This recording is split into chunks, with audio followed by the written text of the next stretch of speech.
Yo, what's going on, guys? And welcome back to the Journey Podcast. So, yesterday I just hosted a mastermind with my good friend Kendall at Self-Made Training Facility, and it was really, really awesome. We had about 20 personal trainers there, and we got into so many different things. And one of the things that we talked about yesterday, I want to talk about on this podcast, but pretty much how that podcast or how that mastermind went. It was really fun.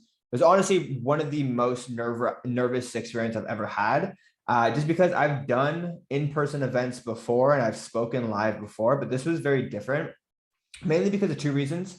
One, I was not prepared whatsoever. It kind of snuck up on me and, I didn't really think about it until the day of. And I thought, holy shit, I'm presenting today and I didn't have any presentations. I didn't have anything other than just the experience and knowledge that I was walking in with. And it ended up being an absolute blast. The other reason why I was nervous too is because I know a lot of these trainers myself because I train so frequently at Self-Made. And it's one of those things where it's like you don't formally meet somebody, but you know who they are. And so I was just in a room full of people who I knew who I was. I just felt like I had to perform and I had to really impress these people and I had to bring a lot of value. And so, yeah, I was pretty nervous, but I ended up being a ton of fun. Essentially, what we did, the way we broke it down is we just said, hey, here's the 5 segments of business. I think we broke it down to leadership, content and branding, coaching and protocols, sales and marketing, and then scaling and systems. And we said, here are the 5 pillars that you guys have for business. What are the challenges that you guys have for each of these pillars? And because there's 20 people, there were so many challenges for us to work through. We ended up standing up at that mastermind for 5 hours, talking for 5 hours straight. From 1 p.m. in the afternoon to 6 p.m. in the afternoon, we was just straight teaching mode. And it was honestly the most fun I've had in a very long time. And that's saying a lot because we just went to Lost Lands a couple of weeks ago too. So it was right up there. But one of the things that we talked about was social media. So I want to give you guys a couple tips for social media. First things first is we're going to talk about, social media fear mongering. This is something that I see a lot in this space. Especially with TikTok on the rise, people think, oh, TikTok's on the rise. I need to get on TikTok because Instagram's dying and, those kinds of things, right? And so one thing I want you guys to know is that no platform will ever truly die in the way that people say it might. A lot of that fear mongering is just marketers online saying shit that, is going to freak you out. So that way you pay attention, you get an emotional state, and now they have your attention. That's really what it is. If you say someone like, you need to get on TikTok now because Instagram is dying, that's fucking bullshit. Don't listen to it. They're just trying to get an emotional response. Now, is Instagram dying? Absolutely not. Is Facebook dying? Absolutely not. Are they declining? Sure, they might be declining, but they're not dying and they won't ever die. Here's the thing. If you have 1 billion users on Instagram and let's say 300 million people left, so the growth of Instagram declined by 30%, there's still 600 million people on Instagram. Can you service 600 million people with your business? No, you only need 30 people. And so you won't even be able to notice the difference between 1 billion users and 600 million users. So even if social media is on a huge decline and declines by 30%, you're not going to notice the difference in your business whatsoever. So it doesn't matter whether a platform is on the decline or not. Facebook has been on the decline since 2012. It's lost so many users since 2012, but there's still so many people who build 6-figure per month businesses on Facebook because even if a platform declines, there's still so much abundance on that platform that you're able to feed yourself for the rest of your life. So when people say, oh, Instagram's dying, you got to watch out. That's bullshit. Stick to your platform and just hold true and stick it out. The other fear mongering thing I see is platform FOMO. You need to be on LinkedIn because LinkedIn is hot right now. You need to be advertising on Pinterest because Pinterest is hot. You need to be on YouTube. You need to be on email. You need to be doing all these different things. A lot of these trainers were extremely overwhelmed yesterday because they're like, I don't know how to make content for my Instagram and for my TikTok and run my business and, do my email and all my Facebook. And I told them, you only need one platform. That's it. You only need one platform. That's all you need. Because like I mentioned, all you need to do to build a 6-figure business is have 30 clients paying you $300 per month.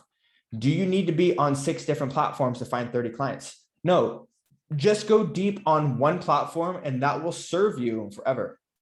PTBI is a 6-figure per month business, and we're only on Instagram.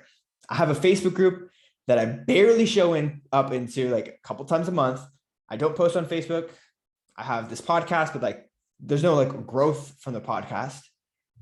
I'm only really on Instagram, and it's a 6-figure per month business. And so if you're not making 6 figures per month off of one platform, just stick with one platform. You don't have to be on a bunch of different platforms. Plus, you're going to exhaust yourself trying to think of content for a bunch of different platforms or try repurposing all of your platforms.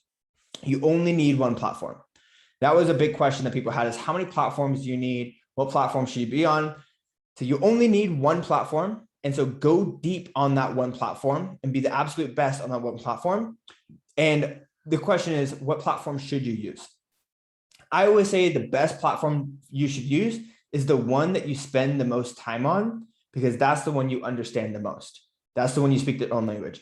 Facebook and Instagram, they're different platforms. They're different. There's a native language for each, platform. And if you guys are young and in your 20s and have been on Facebook and been on Instagram, been on TikTok, you know exactly what I'm talking about.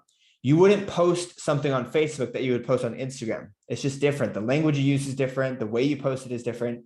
Just like you wouldn't post on TikTok the way you post on Facebook. They're different platforms. And so you will notice that you pick up on the language of a certain platform. You'll pick up on native organic content on a certain platform that you spend the most time on.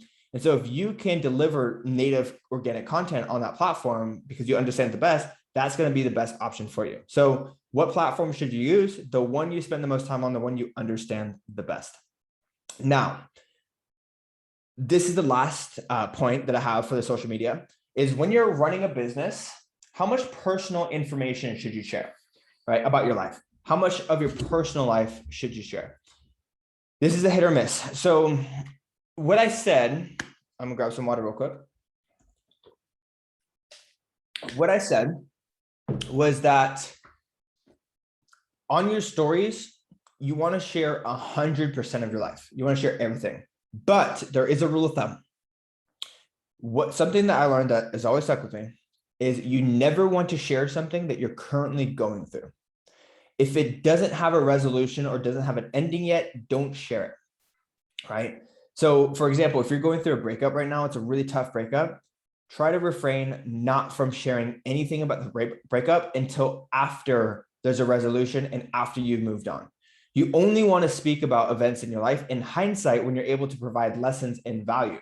But when you're going through the thick of it, you haven't had enough time to pull your head out of the water and really understand, okay, what is the valuable lesson here? If you're going through a breakup and you share that online, you're just calling bad attention, right? People who cry on, their stories, it's like, why would you hire that person as a coach, right? They're going through their own shit, which is totally fine. Everybody goes through their own shit. But remember, you are marketing yourself as a business, right? So this is different. Now, if you go through a tough breakup and it brings you to your fucking knees and it takes you a month to recover, so, honestly, some breakups might be 6 months to a year, right? But let's say it takes you 6 months to recover. Well, after that 6 months, once all the wounds are healed up and you're ready to move on, then you can talk about it and say, hey, the last 6 months, I've been going through some shit. And, this is what happened. And this is what I learned. And this is the value that I want you guys to get from the story. Once the story is closed and there's lessons and there's a solution and there's a resolution, then you can share it. But don't ever share stuff that you're currently going through. And this is something that you'll actually see from me a lot, is I won't share a lot of personal things that I'm currently going through. I'll only share them after it's over and after I have something to say about it. So that's kind of a rule of thumb. Now with your feed posts, you want to keep it about 80-20. 80% business and on brand, 20% personal. So, for the most part during the week, I'm posting business content, fitness content, things that are relevant to my ideal client, things that are, gonna help my business. And then maybe once a week on a Saturday, I might post a picture with me and my dog or me and my girlfriend or something that I'm doing on the more personal side. So 80-20 is kind of the rule of thumb, but hopefully these lessons stuck with you guys well. These are just a couple of the many, many topics that we talked about at this mastermind. We have another one. You guys should definitely come out because that was freaking invaluable information that we were giving away. But with that being said, hope you guys have an awesome week. Catch you guys in the next episode.